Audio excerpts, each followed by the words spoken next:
Belle récompense pour 3 étudiants de la Haute École provinciale Mons-Borinage Centre.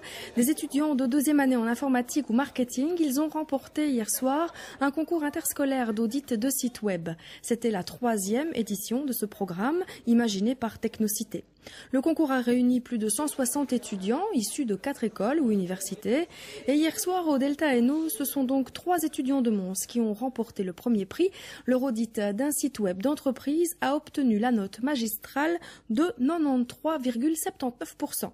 Et puisque l'on parle de site web, nous nous sommes demandé ce que valait celui de votre télévision, un site qui a été entièrement rénové en octobre dernier. Et à défaut d'un examen complet, nos 3 champions de l'audit ont passé au crible quelques pages du site de TeleMB. Et Torrerizza avec Alain Bardet. C'est qu'il a bien changé le site de TeleMB, changement de style et renforcement du contenu. Depuis octobre dernier, on y retrouve chaque jour tous les reportages diffusés la veille.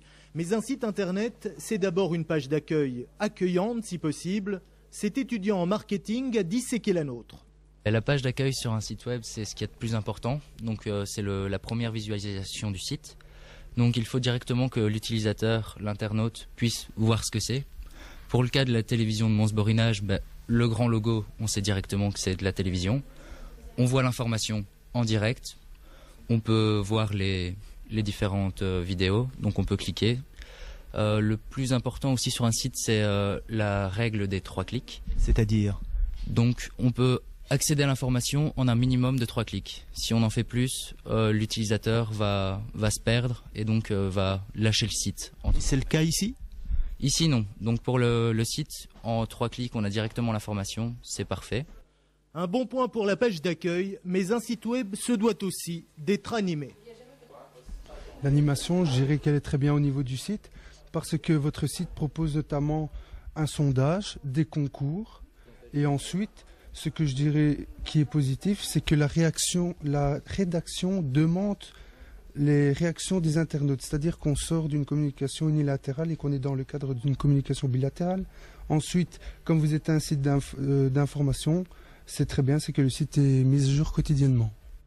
Mais le plus beau site internet du monde, le mieux animé, ne vaut rien si personne ne le visite. Objectif suivant, se faire connaître par les moteurs de recherche, à commencer par le sacro-saint Google. Les internautes utilisent énormément Google et le référencement pour des mots-clés comme Mons. On retrouve le site de TeleMB en 2e page et il est très important qu'il se retrouve dans les 3 premières pages. Il y a aussi énormément de pages référencées sur le site Google, ce qui est très important aussi. Que peut-on faire pour améliorer ce référencement ? Il faut contacter des sites internet qui s'occupent rien que de ça et qui feront le référencement. Mais pour l'heure, tout va bien. Pour le moment, tout va bien, oui. En résumé, le site de TeleMB, c'est une bonne page d'accueil avec l'information directement accessible. L'animation était vivante, mais une petite newsletter améliorait l'ensemble, qui est déjà très bien. Et le référencement est très bien fait, mais on pourrait légèrement l'améliorer. Eh bien, merci pour les conseils. Ils ne tomberont pas dans l'oreille d'un sourd. Ça y est, Radio Pavé a officiellement été inaugurée hier soir lors de sa première émission émise en direct du café Le Bateau Ivre sur la Grande Place de Mons. Diffusée sur le net durant tout le mois de mai, cette radio libre et contestataire veut avant tout donner la parole à ceux qui n'ont pas l'occasion de s'exprimer.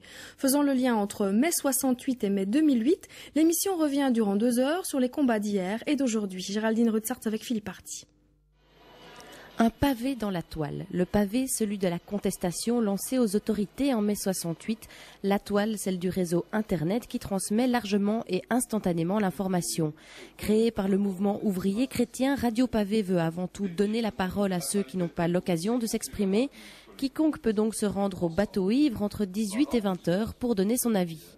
On a des intervenants qui viennent à chaque fois causer de la thématique du jour et donc on a plus ou moins préparé ça en gros pour savoir sur quelles questions rebondir. Mais alors surtout ce qu'on a envie qu'il se passe, c'est qu'il y ait des gens qui viennent participer à l'émission, qui ne sont pas spécialement invités, mais qui ont des trucs à dire. Donc on sait voir les sujets du jour en fait sur le site internet, on a le programme. Et donc tout le monde peut venir ici au Bateau Ivre, donc café sur la place de Mons, pour monter et venir s'incruster dans le débat. C'est toujours mieux quand il y a un peu d'imprévu. Le point de départ, c'est mai 68 et la révolte qui s'est étendue à toutes les couches de la société. Un événement sans précédent qui a changé